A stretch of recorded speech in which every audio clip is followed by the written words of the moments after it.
Friends. உருளைக்கிழங்கு roast பண்ணலாம். எப்படின்னா, ஒரு கடாய் வச்சாச்சு, அதில் வந்து எண்ணெய் ஊற்றியாச்சு, தேவைக்கு தக்கன கடுகு போட்டுக்கலாம். கடுகு போட்டு இதில் கொஞ்சம் சோம்பு போட்டு சேர்த்துக்கலாம் ஃப்ரெண்ட்ஸ். சோம்பு போட்டு இதில் 2 கருவேப்பிலை போட்டுக்கலாம் ஃப்ரெண்ட்ஸ்.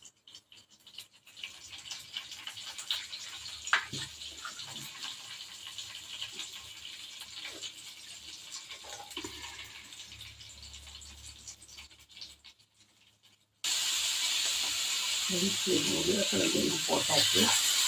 எண்ணெய், கடுகு, சோம்பு, கருவேப்பிலை போட்டு உருளைக்கிழங்கு போட்டாச்சு.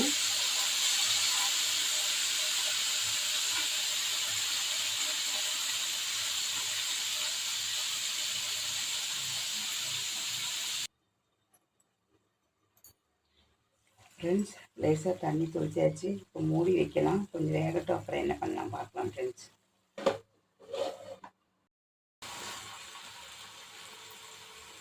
ஃப்ரெண்ட்ஸ், இப்போ கொஞ்சம் தண்ணியில் பிடிச்சி இதில் இப்போ என்ன சேர்க்கலாம்னா கொஞ்சம் இஞ்சி பேஸ்ட்டு சேர்த்துக்கலாம் ஃப்ரெண்ட்ஸ்.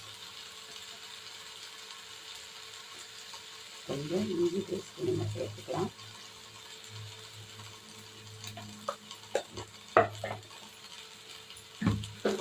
இதில் சால்ட்டு சேர்த்துக்கலாம். இந்த காய்க்கு தக்கன சால்ட்டு சேர்த்துக்கலாம்.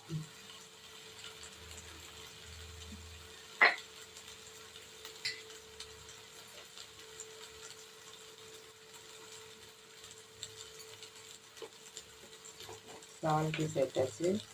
இப்போ இதில் மஞ்சள் பொடி ஆட் பண்ணிக்கலாம். கொஞ்சம் ஆட் பண்ணிவிட்டு நம்ம கிளறலாம். இன்னைக்கு தண்ணி தொளிச்சு கொஞ்சம் வெந்துருச்சு. இதில் வந்து ஒரு சால்ட்டு, மஞ்சள் பொடி,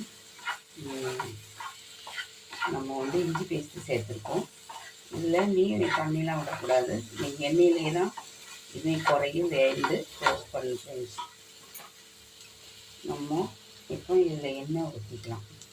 சிம்மில் வச்சே தான் ரோஸ்ட் பண்ணணும் ஃப்ரெண்ட்ஸ்.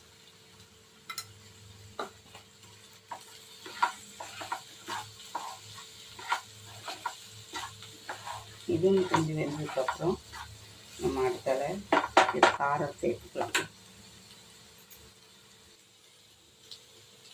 உருளைக்கிழங்கு வந்து கொஞ்சம் வந்துருச்சு. இதில் காஷ்மீர் மிளகாத்தூள், இது காரம் இருக்காது, அதனால் கொஞ்சமாக இதில் சேர்த்துக்கலாம் ஃப்ரெண்ட்ஸ்.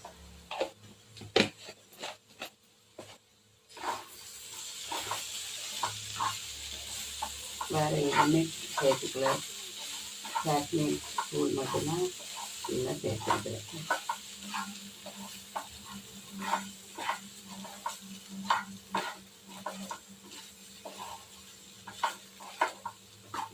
பேபி ஸ்கூல் போகிறது ஃப்ரெண்ட்ஸ், அதனால் அவளுக்கு பிடிச்ச உருளைக்கிழங்கு பொரியல், மல்லி சாதம் ஃப்ரெண்ட்ஸ்.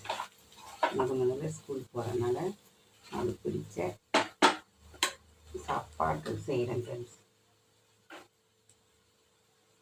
இன்னும் கொஞ்சம் எண்ணெய் ஊற்றிக்கலாம். இன்னும் கொஞ்சம் ரோஸ்ட் ஆகணும். மூடி வச்சுக்கலாம் ஃப்ரெண்ட்ஸ். ஃப்ரெண்ட்ஸ், உருளைக்கிழங்கு பொரியல் ரெடி ஆகிட்டு ஃப்ரெண்ட்ஸ். அதாவது உருளைக்கிழங்கு ரோஸ்ட்டு.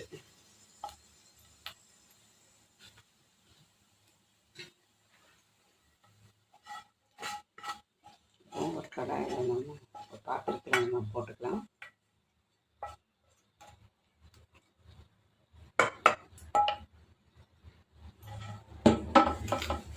ஃப்ரெண்ட்ஸ், உருளைக்கிழங்கு ரோஸ்ட்டு ரெடி ஆயிடுச்சு. அடுத்த சாப்பாடு வச்சுருக்கிறேன். மல்லி சாதம் எப்படி பண்ணலான்னு பார்க்கலாம்.